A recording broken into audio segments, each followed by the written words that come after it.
ఇది మిర్చి అండి, దీన్ని 225 కూళ్ళు అయినాయండి. ఇది ఫస్ట్ క్రాప్. ఇది ఈ బండ మొత్తం ఒక 20 గుంటలు ఉంటుందండి. ఈ బండ ఇంత స్థలం. చూడండి ఈ మిర్చి ఎంత ఎర్రగా ఎంత బాగున్నాయి చూడండి, కలరు బాగుంటాయి. మనం డెరీ ఎక్కువ మందులు ఎక్కువ ఇది చేస్తే కలర్ కొంత తగ్గిపోతాయి. మంచిగా తక్కువ మందులు వేసి పండిస్తే రైతులు తినేటోళ్ళు కూడా తినాలి. మనం ఏమేమి కేసుకోపోము, ఒకరికి సాయం చేయాలి.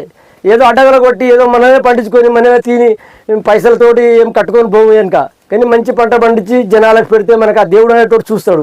ఏదో దేవునికే మొక్కవద్దు, దేవునికి పెట్టవద్దు, జనాలకు పెట్టండి, జనాలతో ఉండండి, జనాలను బాగా చూడండి.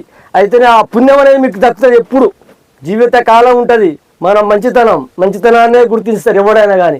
ఎవరికి చెడు చేయకూడదు. మంచి చేయకుండా మంచిదే, కానీ చెడు మటుకు చేయకూడదండి ఎవరికి.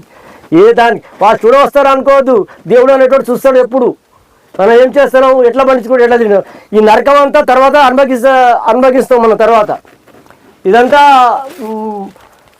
ఒక 225 కూళ్ళు అయినాయండి తినిపిస్తే. మొత్తం ఈ బండ మొత్తం ఒక 20 గుంటలు ఉంటుందండి నాది.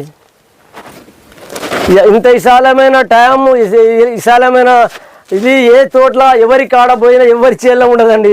దుడ్డి పోతానికి జాగా లేకుండా ఉంటారు. కానీ నాకైతే సంతోషం ఇది ఉన్నందుకు, ఆ దేవుడు నాకు ఇచ్చినందుకు నాకు సంతోషం. ఇదైతే దీన్ని చూసే హ్యాపీగా బతకగలుగుతాను, నేను హ్యాపీగా ఉండగలుగుతాను. నాకు ఇంత వశరవత్తి ఇచ్చిండు దేవుడు నాకు. బాగున్నది. మీకు అందరికీ ధన్యవాదాలండి. చూడండి ఈ వీడియో, నచ్చితే లైక్ చేయండి, షేర్ చేయండి. 2 ఎకరాల పొలం ఇది. ఇక్కడ నుండి అక్కడ వరకు 50 ఎకరాలకి మనది ఈ పొలం. తాడి చెట్లు అవతల ఒక గనే ఉన్నది. తుమ్మ చెట్ల కాంచి అవతల ఉందండి కొంచెం ఇంకా పొలం చెట్ల, కానీ అది కొంచెం మునిగిదండి. అటు కొంచెం మునుగు ఇక్కడికి, అక్కడ నుంచి పైపు లైన్ ఇక్కడికి వేసుకున్నాండి. ఇది గేట్ వాళ్ళు ఇక్కడ తిప్పితే ఇక్కడ పోస్తాండి. ఇక్కడ పోస్తాండి, ఇలా అక్కడ పోతే ఇక్కడ అక్కడ ఆ లైన్ అక్కడ మోటార్ పెట్టుకుంటే పోస్తాయి. చెర్లనే ఆ మోటారు ఎప్పటికీ ఎనీ టైం నీళ్ళు ఉంటాయి మాకు.